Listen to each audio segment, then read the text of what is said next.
Hello everyone. Today we will talk about ethics from a Thomistic point of view, from the point of view of realism or optimism, which is the Catholic position on ethics. We will use the work of Austin Fagothoi in Right and Reason as a guide, as a manual for those ethical problems.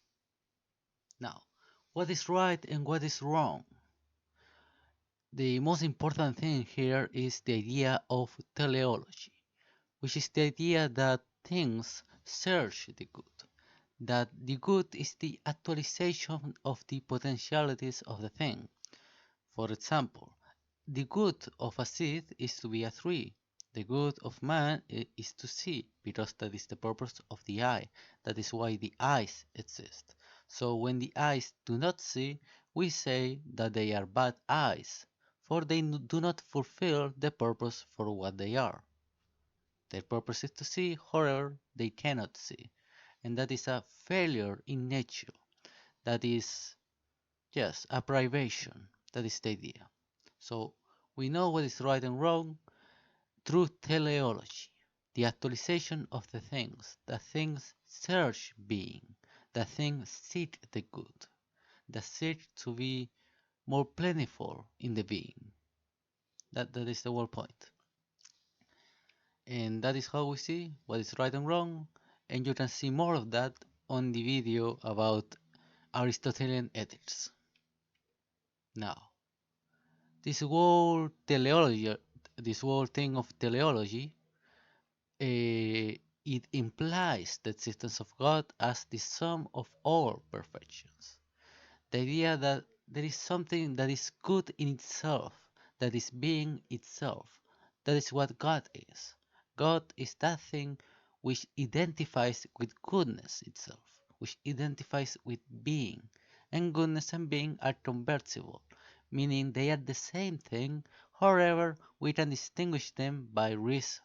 Because goodness is desirable, the actualization of a potentiality, while being it just is. But the goodness is to seek to be more plentiful in being.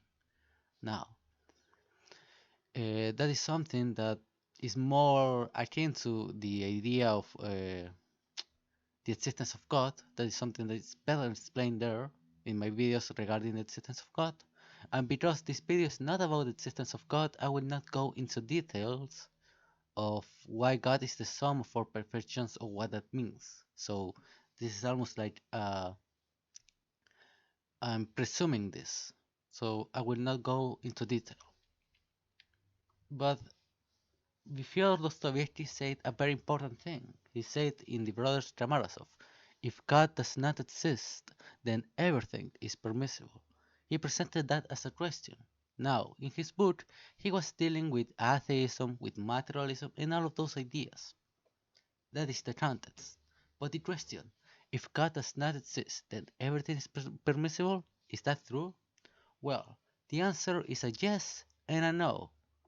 In the point of knowledge, we do not depend of God. Why? Because we only have to know the essence of a thing and what is the good of that thing. What is their teleology? What are directed towards to? For example, let's use that with the human being. The human being is a rational being. He's rational. The purpose of his intellect is to know the truth. The purpose of his talking is to communicate the truth. That is why language exists, to communicate ideas. And from that, we can justify free speech, the freedom of conscience, and a lot of things. Now, we can we can see the ethical truth of the things, of what is right and wrong, from the teleological point of view, what are they directed towards to, and what is their nature. That is the only thing we need to identify what is right and what is wrong. However, teleology, because it's directed towards something, it implies the fifth way of Thomas Aquinas. It's something that implies the existence of God, just like the law of causality also implies the existence of God, just like change implies the existence of God, just like transcendentals, good, being, truth, just like them also imply the existence of God, just like the distinction between essence and existence also implies the existence of God. That is something else. But the point is, those things imply the existence of God. So, yes, in the sense of being, in an ontological sense, those things depend on God. However, they are not necessary regarding knowledge. So, yes, an atheist can be moral, but he's not extracting his morality from God. He's extracting the morality from nature. But nature depends on God. So the answer will be a yes and a no. Now, the eternal law in Thomas Aquinas.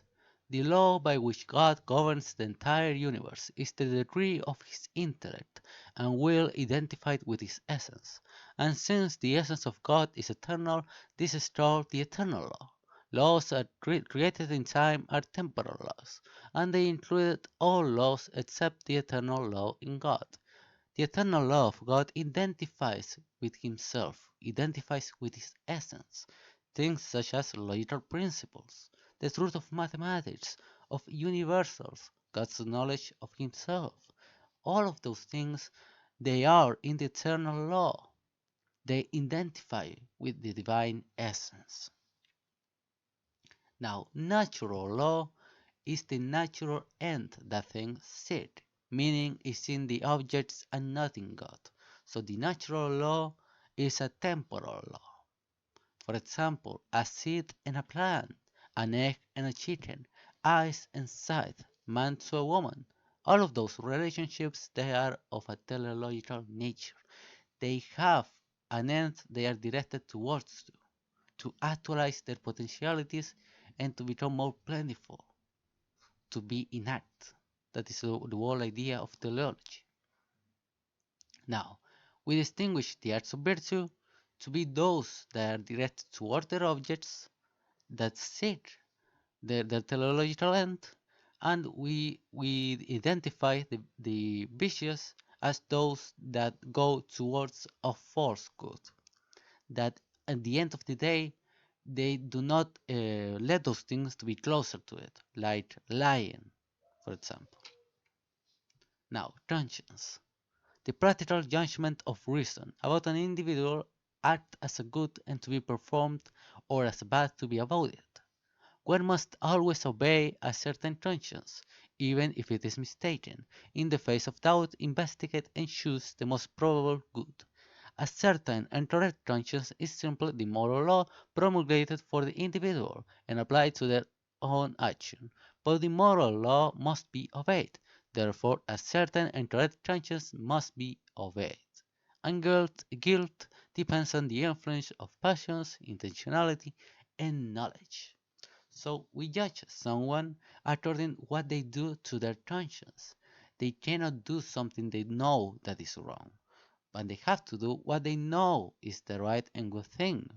We also determine how guilty is someone through the influence of passions, intentionality, and knowledge. We also have to know that the human being is a rational creature. And by being a rational creature, he can choose. He can choose to either do the right thing or to do the wrong thing. If he does the good thing, he's a good human being. But if he chooses evil, then he's vicious and evil. Now, the human law or the positive law. The positive law is determined by the king, the state, or the community. They are laws. They can be just or unjust. They are just if they respect the natural law, and they are unjust if they go against it. Now, rights. This is right in relation to duty, and it is in sense of right that we must study now. We cannot be obliged to fulfill the moral law and at the same time be deprived of the necessary means for this end. The right is what corresponds to us by our nature, to achieve our natural end. I cannot be virtuous if I'm killed. I need water and food to survive and to actualize my potentialities, to be virtuous, to do what I am are, what I am, to fulfill the purpose of why I exist, to know the truth because I am rational, to be free because I am an end of myself. I am not an object, I am not a thing. Rights exist because we are obliged to achieve our ultimate end through the observance of the moral law. For this type of actions, rights are essential because if we are to guide ourselves towards our end using our free will, we must have the guarantee of immunity from obstacles in our choices of necessary means. And since only persons have free choice and are bound by moral law, only persons can have rights. That is why animals do not have rights in the same sense that human beings have rights, because they are not rational, they do not have free choice, they are not they do not have moral agency, they are not guilty of their actions, because they cannot choose, unlike man. And that is why we can use animals as means for us, as a means to eat, as a means of a pet, as a means to hunt. They have purposes towards the human being because the human being has rights and duties. No organ is the complete organism, which is the ensemble of all organs functioning harmoniously. If any organ encroaches upon another, it causes harm to the whole body. Similarly, each person has a purpose to fulfill and is endowed by natural law with rights for this purpose. But all of creation also has a purpose to fulfill, and no individual can pursue their own end in a way that frustrates the end of the whole. Therefore, rights must be limited. Now, slavery. Can slavery be justified? Let us hear the words of Kant. Always regard every man as an end in himself, and never use him merely as a means to your ends. Respect that each person has a life and purpose that is their own. Do not treat people as objects to be exploited, because human beings are not objects, and they are not animals, meaning they are not rational and not guilty. We cannot use people as objects or as means. That is wrong. That is why slavery can't ever be justified. However, one can try to justify uh, this other type of slavery, which is not a slavery, but is the servitude. Servitude. In servitude, you pay the the work of another person. However, you do not pay them as an object, but their work and their services. That thing can be justified under natural law, but it's not the preferable thing, it's not the ideal, because it usually leads to slavery and abusement. Now, worship. Refusing to show respect or recognition of any kind to a king, president, or other ruler with the argument that we simply comply with the laws and that is enough would be a grave insult, even in the strictest democracy. Honor is bestowed not upon the individual, but upon their office. To reject honoring God is to refuse to recognize his position as the supreme ruler of the universe. Furthermore, the duty of worship is part of the moral law, and one who refuses to worship God does not fulfill the entirety of the moral law. Now, suicide. I will not say completely because of YouTube problems, but you know the thing. To unban yourself from life, let's say. Now, it is murder because the objective is to end one's life as the ultimate goal. God is the owner of life as He is the one that gives it, sustains it, and holds it into being, and He provides the purpose. You are not your creator, you are not your author. You do not have the authority upon your body, but God is the one that has the authority. Nature. The will is made for happiness, and suicide consists of the destruction of the human body. Therefore, it is one of the most unnatural actions. You cannot fulfill your happiness. You cannot fulfill what you're made of. You cannot reproduce. You cannot have family. You cannot have intelligence. You cannot have anything if you destroy your own body, if you destroy your life. That is why it's so unnatural. That is why it's so an evil and grown thing. You are destroying yourself. And you need yourself, you need your body for all other goodness, of all other goods. Not only that, but you also have a duty towards society, towards your parents, towards your family. Not only that, but it also creates a disvalue. It communicates to the rest of society that this attitude is desirable, that this attitude is not wrong. It communicates that life is not worth living. Now, for all of those reasons, we must help and we must prevent anyone, and when I say anyone, is anyone, from doing it. No one has to take their own lives, and I mean no one. Not even the most disgusting piece of garbage can take their own lives because of what a horrible thing it is. And many of those people, usually they are young and innocent, young adults or teenagers, people that do not know the horrible thing they're doing, and because they want to escape suffering, they do what they do, and that is a horrible thing, and those people need to be helped. Euthanasia, or the process of uh, killing under mercy. Well, because of the same reasons of suicide, is also nullified, is also rejected by natural law. Abortion. Well, regarding the problem of abortion, we can know, thanks to science, that the fetus is a human being, as it already possesses the DNA that forms the entire human person, making it the early stages of human development. We can know that in the zygote, all the information of the human being is already there. And from there, we can know that the zygote has the human essence and is slowly developing it as a teleological end. Now, we can ascertain that this human fetus being capable of developing as a human, it means that it participates in human nature. Since the end of man in virtue, it is wrong to kill another human being. So we know the fetus is a human being, therefore it has rights and duties, and we cannot kill it under any circumstance. That is a wrong thing. So abortion is always wrong and it cannot be justified. And it is the most important thing here is that there is no substantial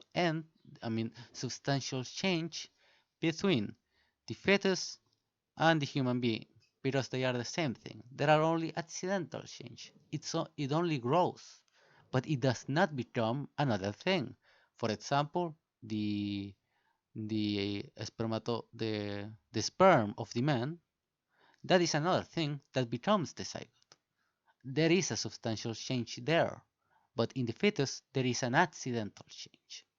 There is no change in the substance. It does not become another thing. It only grows.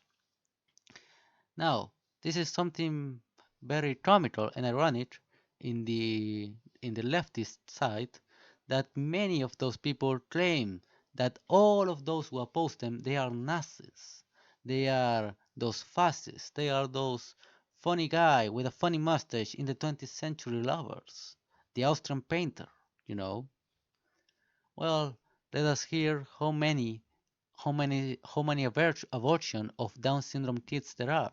The 95% of those who decide to travel make that decision by themselves. That is something that you can find in Google. That 95% of Down syndrome kids are aborted. What is more similar to that funny guy with an H in his name, an Austrian painter in Germany? What is more similar to him than to kill those who are born with? Sterilization and mutilation. This is an example of this man that he has mutilated his body because he wants to look as an alien. He does not think of himself as a human being but as an alien, and so the guy started to mutilate himself and to take parts of his body and to destroy it in order to look as an alien. This is a real example for a real person. Now, this is wrong because mutilation can only be morally justifiable if there is a greater and necessary good, such as an amputation of a leg or an arm to prevent infection from spreading to the rest of the body. Now, because you are not the owner of your body, you cannot choose what to do with it. You cannot destroy it. Now, it also creates a disvalue and it communicates to the rest of society that this attitude is desirable, that is not wrong, that anyone can do this, but that is crazy. We know this is wrong. Lies. Lies are a false statement uttered with the intention to deceive. It is unnatural because it represents an incongruity between the intellect and speech, not corresponding to the truth. The purpose of a speech is to reflect and communicate reality, to show the truth. This is why lies are so wrong, because they show a different reality, a reality that is not true. It changes reality for fiction, and it damages society and it damages people. Lies can be a very strong weapons, very destructible. Charity and love.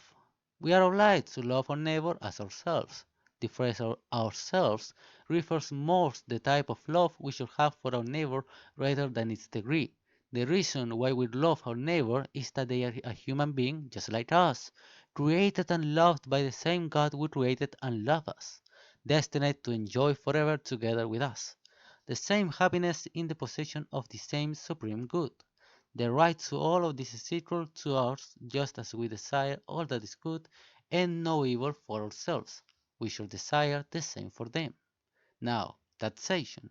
The wealthy have a duty to help the poor. This obligation falls on the wealthy as a class rather than on any individual wealthy person, unless they happen to be the only one in the community capable of addressing the situation. The relief of the poor can be carried out in various ways if the government efficiently and sufficiently takes care of everything, then the wealthy will not have to do anything. However, the government does nothing about it, as was mostly the case in other times. The wealthy have a moral obligation to take action on their own initiative. And this is something very important, love, because love can save us. It can save reality, it can save people. Society.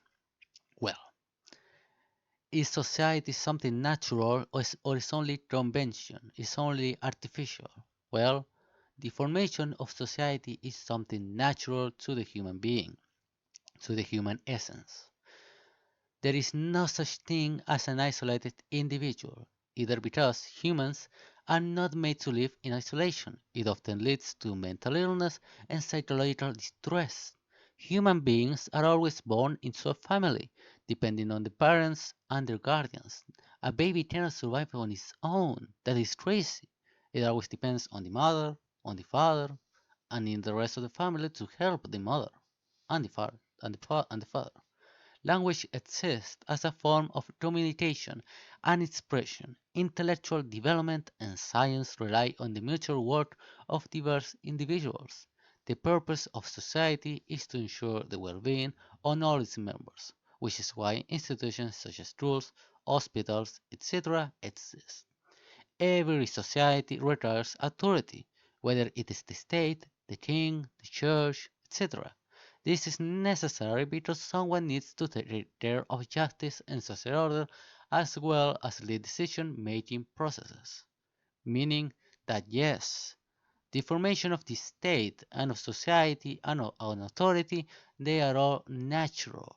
They are they all come from the human nature, from the human essence. They are not convention, they are not something we can get rid of. That is the problem of the anarchists and some extreme liberals. We cannot take that path because they are from the human nature. Now, marriage or sexual ethics. The marital contract through which a man and a woman grant and receive rights over each other's body to engage in the act of procreation. The purpose of marriage, and of sexual ethics is the union of opposite sexes, as the purpose of marriage is procreation. This is something very interesting because if you look at the anatomy of a man, you will see that is triangle, uh, a triangle in the opposite side, like the 2 points up and one down there, while the woman is only a triangle because the triangle is with the hips and the man is with the shoulders and the back. So even the anatomy of the man and the woman are made for each other. They reflect each other as their end, as their purpose.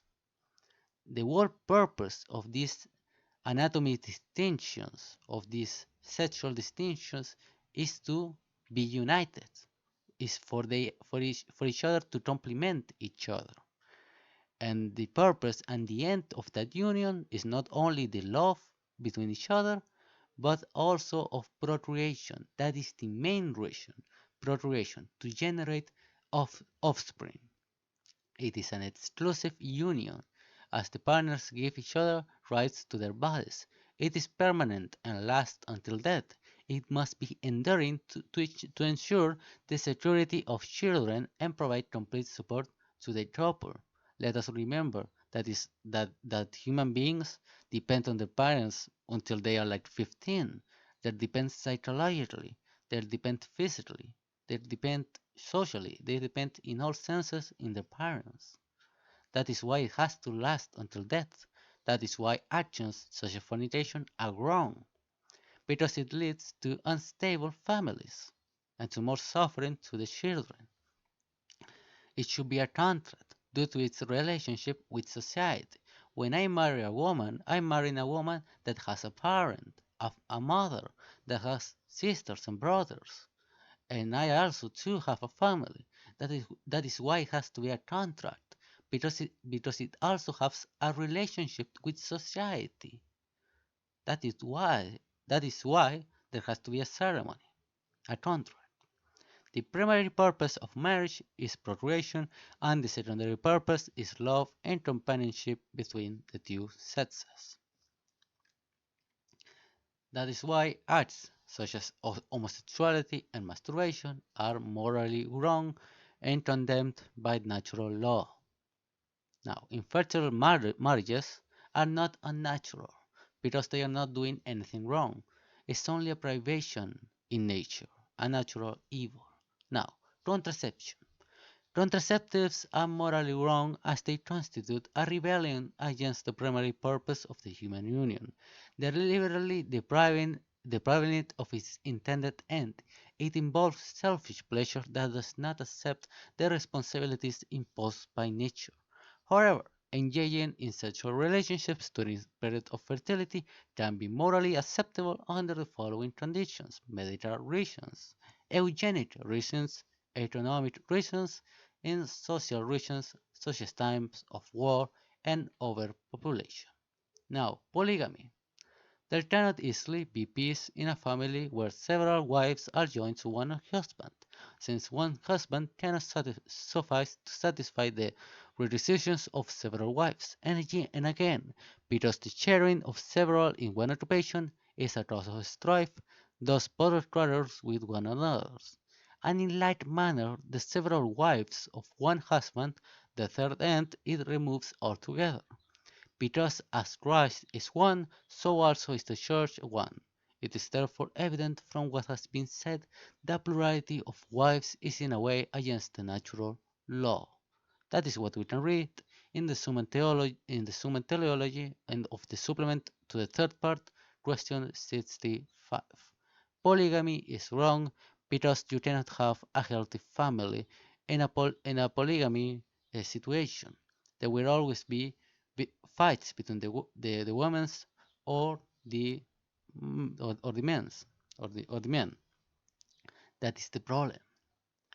Not only that, but it's also an insult towards human dignity. No one marries a third wife because he loves the first one or the second one. He only does that because of lust. First, the existence of the state is, as libertarians say, or anarchists, that we to replace the state, that the state is a bad idea, they should not exist. Well, we will answer that the existence of the state is a natural one. It is given by nature. First, the most elementary form of society is the family. Here, the family is understood in a broader sense, which includes all blood relatives living together and any servants or other individuals adopted into the household. The arts and advancement of civilization could never develop without a single family. For that, the cooperation of many minds and many hands across accumulated generations is needed. As the family grows, so does the purpose it can achieve.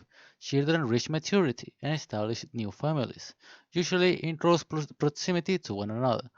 Over several generations, a group of related families live near each other. Division of labor emerges.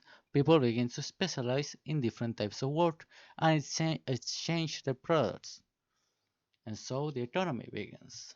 The interrelated group becomes a clan or a tribe. Some tribes never go beyond the tribal condition, either due to nomadic habits, being fully engaged in warfare, or lacking ingenuity in developing land resources. Now, the village community may satisfy more of its needs than a single family, but still not self-sufficient. Military organization and just external enemies. Economic organization adjusts hunger and scarcity, and legal organization to resolve internal disputes are still lacking. These matters are handled arbitrarily by the tribal chief and the council of elders. This chief can be the patriarch or the founder of the entire family, or their eldest son, or one of their designated descendants, or someone elected by the tribe as their leader. Now, the community is capable of meeting all of its needs and has become self-sufficient. It is likely that several of these villages will group together, organize for common defense, mutual trade, and a common legal system. Once these things have been determined and an authority has been established to enforce them, the state has come into existence.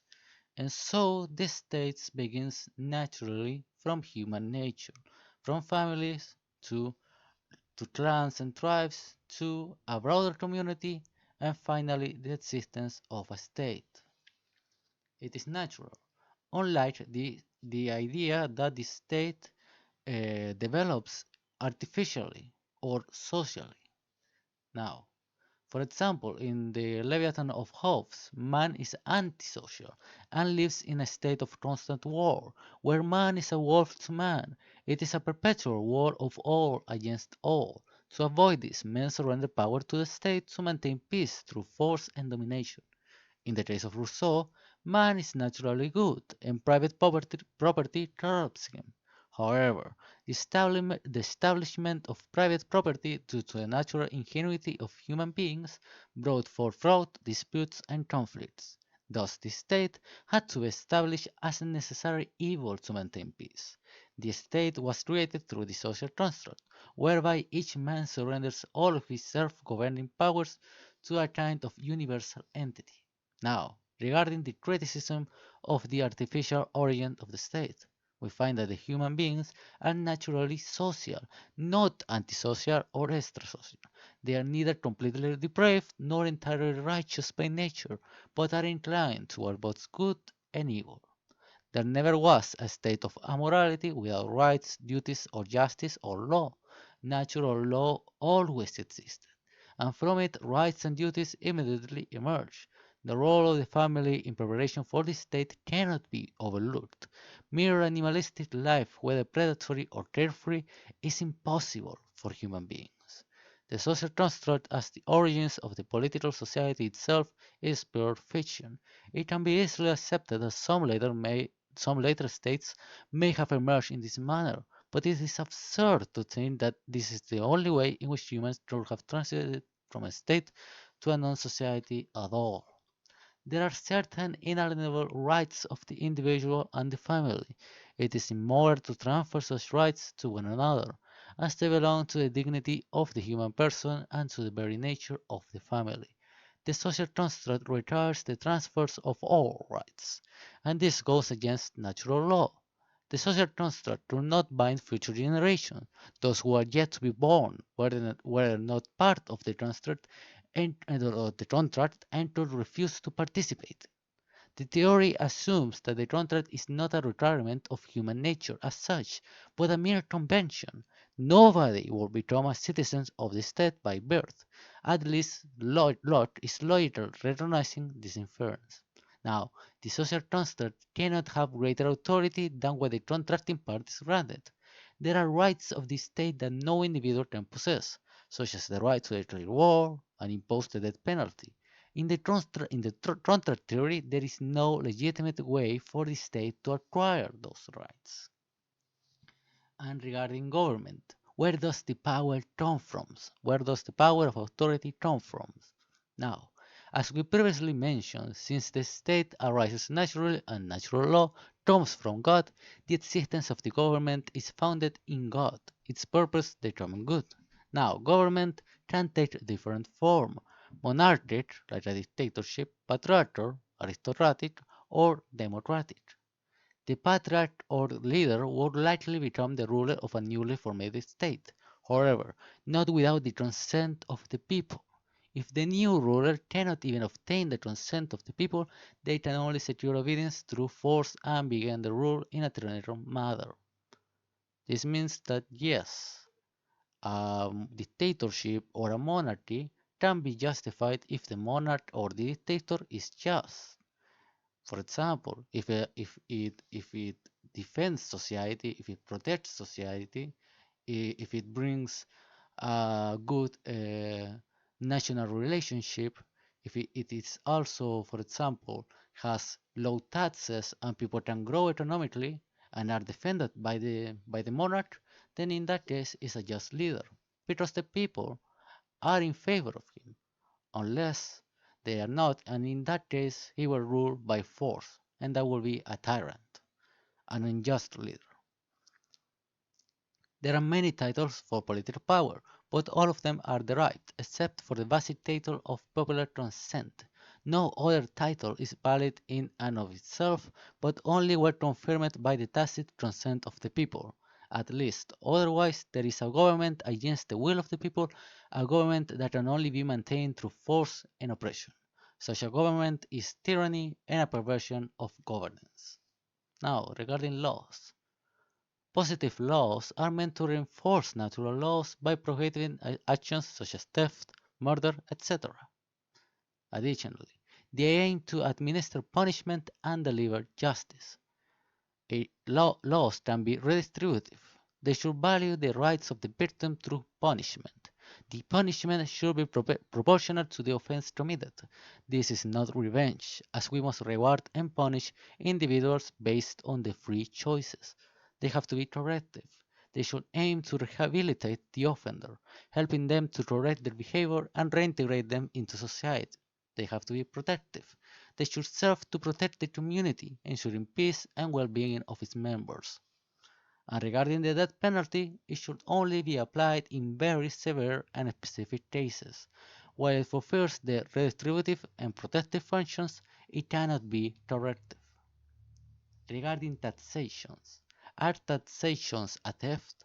Are they unjust? The answer is no. The state, according to natural law, has the right to the necessary means to fulfill its purpose.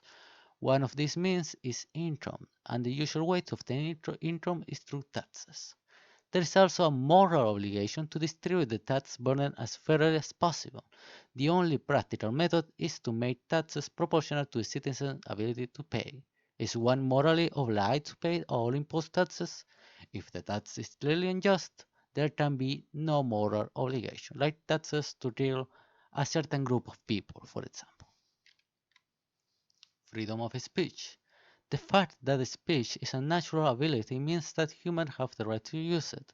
Speech is not simply repeating what one has been told to say, but the expression of one's own thoughts. Therefore, according to natural law, humans have the right to express what they think. However, no right is completely unlimited. An individual cannot have the moral right to say things that are false or harmful to others or detrimental to the public welfare. The state has the right to limit freedom of speech and the press to the extent necessary for the well-being of the community. Defamation, obscenity, and actively inciting rebellion are rightly suppressed. The state has the duty to protect its citizens from this evil after disastrous consequences. Freedom of conscience. The only way a person can accept a religious teaching is by being intellectually convinced of its truth. If convinced of its truth, one is morally obliged to accept it. If convinced of its falsehood, one is morally obliged to reject it. That is why religious persecution should be condemned as immoral and contrary to the natural law. Regarding the separation of the church and state. The church and the state are independent, yet related societies.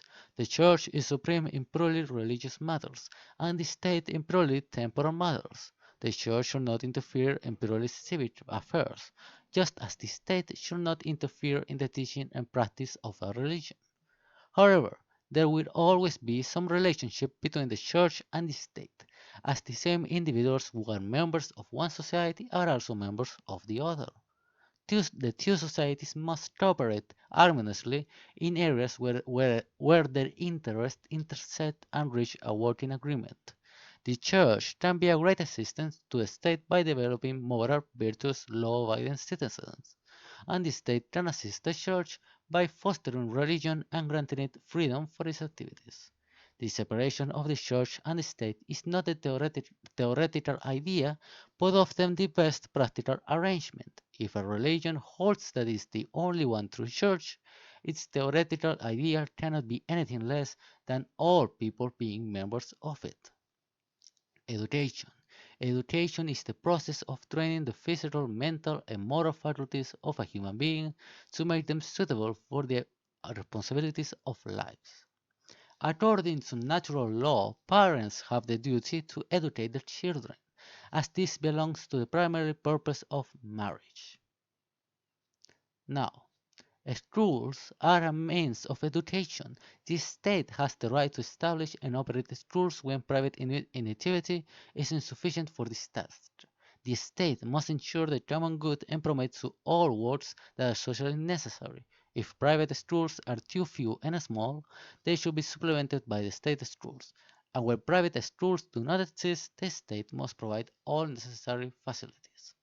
The state does not have the right to monopolize education. Education is a legitimate form of private enterprise, certainly subject to certain government regulations, but there is nothing in its nature that makes it public or state monopoly.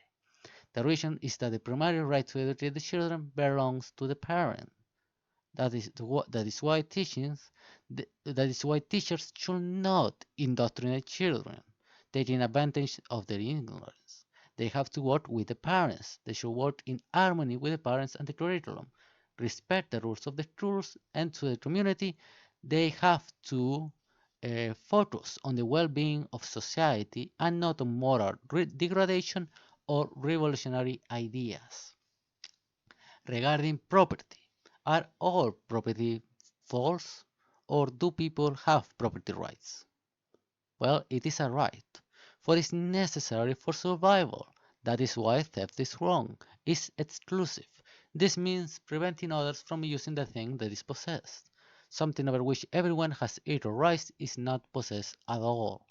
Control and disposal. This means being able to do anything with it, keep it, change it, give it away, sell it, use it, consume it, or destroy it. It's only things, it cannot be human beings. It can only be material objects or services. Volition. The owner acts on their own behalf and does not need to consult anyone else regarding mere ownership. And water, air, and sunlight are common resources, so they cannot be privatized. Regarding private property, in the words of Thomas Aquinas in the Summa Theologiae Part 2, question 66, we can read, I answer that two things are competent to man in respect of exterior things. One is the power to procure and dispense them, and in the regard it is lawful for man to possess property. Moreover, this is necessary to human life for three reasons. First, because every man is more careful to procure what is for himself alone than that which is common to many or to all. since each one would share the labor and leave to another, that which concerns the community, as happens where there is a great number of servants.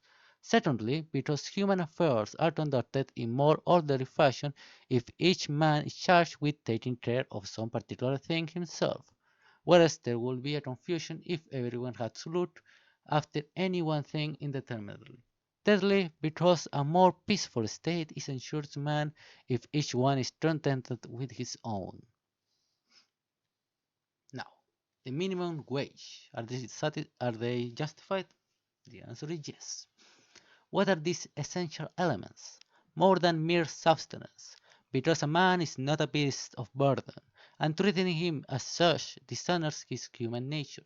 Therefore, we refer to the essential elements of human life precisely as human, a decent life that aligns with the kind of rational being that human is by nature. It must be a family wage.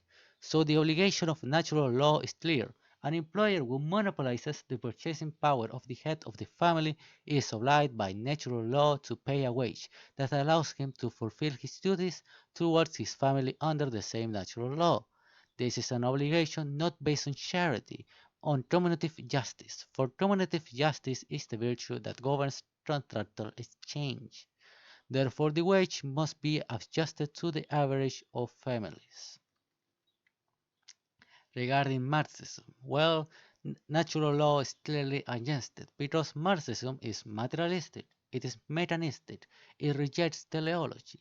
It has ideas like class struggle, that that the entire history is a fight between oppressors and oppressed.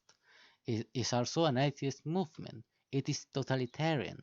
It has the idea of a bloody revolution at all costs. And war. Three things are required for war to be just. First, the authority of the prince under whose command the war is waged. It is not upon to a particular individual to declare war, as they can assert their rights before a higher tribunal. Moreover, the individual does not have the competence to hold the community together, which is necessary to wage war. Secondly, a just cause is required. That means those who are attacked deserve it for some reason. Finally, it is required that the intention of the contenders be right, that is, an intention aimed at promoting good and avoiding evil. War must be the last resort. Before a nation resorts to war, it must have exhausted all peaceful means consistent with its dignity: negotiation, mediation, arbitration, diplomatic pressure, economic sanctions, ultimatums, and much more. Otherwise, there is no evidence that war is inevitable, and thus there is no sufficient proportionality.